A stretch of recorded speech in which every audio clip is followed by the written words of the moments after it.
প্রাচীন পেরুর সভ্যতা ও তাদের অসাধারণ সাংস্কৃতিক ঐতিহ্যের প্রতি সম্মান দেখালো চীন। দারুণ এক প্রদর্শনীর কথা বলি, অনুষ্ঠিত হয়েছে বেইজিংয়ে। প্রদর্শনীটি আপনাকে একটানে পেরুর প্রাচীন সময়ে নিয়ে যাবে। সেই কুপিসনিক থেকে ইনকা সভ্যতা সময়কার অমূল্য প্রত্নতত্ত্বের দেখা মিলেছে সেখানে। স্বর্ণ, ক্ষমতা, ধর্মীয় বিশ্বাস, এই সব কিছুই পেরুর প্রাচীন সমাজ সম্পর্কে ধারণা দেয়। ঘুরে আসি কিছু সময়ের জন্য। প্রাচীন পেরুর সভ্যতা ও তাদের অসাধারণ সাংস্কৃতিক ঐতিহ্যের প্রতি সম্মান দেখালো চীন। বেইজিংয়ের ক্যাপিটাল মিউজিয়ামে এক প্রদর্শনী উৎসর্গ করা হলো সেই সভ্যতার প্রতি। প্রাচীন পেরুতে স্বর্ণ, ক্ষমতা ও অনন্তকাল শীর্ষক এই প্রদর্শনী 2026 বেইজিং মিউজিয়াম সিজনের অংশ, যার আনুষ্ঠানিক উদ্বোধনও হয়ে গেছে।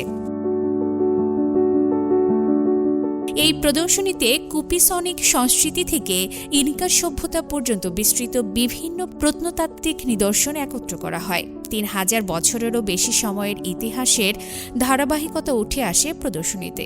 সেখানে প্রাচীন পেরুর সমাজগুলোর ধর্মীয় বিশ্বাস, ক্ষমতার কাঠামো এবং শিল্প সৌন্দর্য জনসাধারণের সামনে তুলে ধরা হয়। আনন্দীয় সভ্যতাগুলোর স্বর্ণ কেবল বস্তুগত সম্পদের প্রতীকই ছিল না, এটি সূর্য, জীবনের চক্র এবং মানুষ ও দেবত্বের মধ্যকার সংযোগেরও প্রতীক ছিল। প্রদর্শনীতে থাকা অনেক নিদর্শন ধর্মীয় আচার ও ক্ষমতার অনুষ্ঠানে ব্যবহৃত হতো, যা গভীর প্রতীক ও আধ্যাত্মিক দৃষ্টিভঙ্গির প্রতিফলন বহন করে।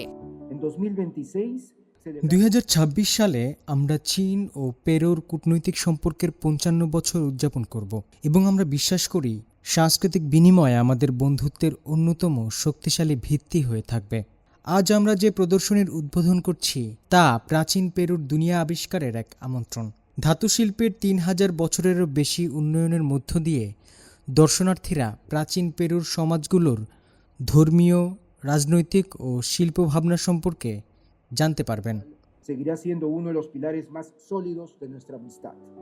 এই প্রদর্শনীর কিছু মূল্যবান নিদর্শন অতীতে চুরি ও পাচার হয়েছিল, তবে আন্তর্জাতিক সহযোগিতার মাধ্যমে পরে সেগুলো উদ্ধার করা হয়। বর্তমানে এসব নিদর্শন ফেরত আনার পর আবারও বেইজিংয়ে জনসাধারণের জন্য প্রদর্শিত হচ্ছে, যা পেরু সাংস্কৃতিক ঐতিহ্য এবং তার রক্ষায় সম্মিলিত প্রচেষ্টার সাক্ষ্য বহন করছে।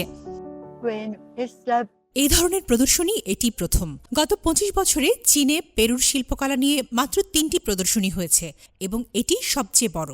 এই আয়োজন প্রাচীন নিদর্শনগুলো চাক্ষুষ করার এক মোক্ষম সুযোগও বটে, কারণ এগুলো সাধারণত একসঙ্গে দেখা যায় না। প্রাচীন পেরুর এক অক্ষত সমাধিও আবিষ্কার হয়েছে, যিনি সেই সময়কার একজন গুরুত্বপূর্ণ ব্যক্তি ছিলেন।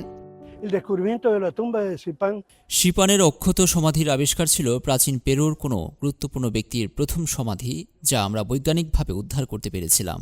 অনেক সমাধি লুট ও ধ্বংস হয়ে গেছে, কিন্তু এবার এটি অক্ষতভাবে সংরক্ষণ এবং বিশ্বের সামনে তুলে ধরার দায়িত্ব আমাদের উপর বর্তায়।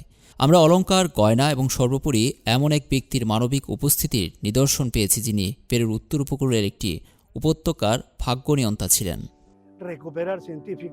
প্রদর্শনীটির সবচেয়ে উল্লেখযোগ্য নিদর্শনগুলোর মধ্যে রয়েছে শিপান প্রত্নতাত্ত্বিক স্থান থেকে পাওয়া আবিষ্কারগুলো। শিপানের রাজকীয় সমাধিগুলোকে আন্দেসের তুতানখামুন বলা হয় এবং এর আবিষ্কার বিশ্ব প্রত্নতত্ত্বে বিপ্লব ঘটিয়েছিল। আফরিন মিম, CMG বাংলা।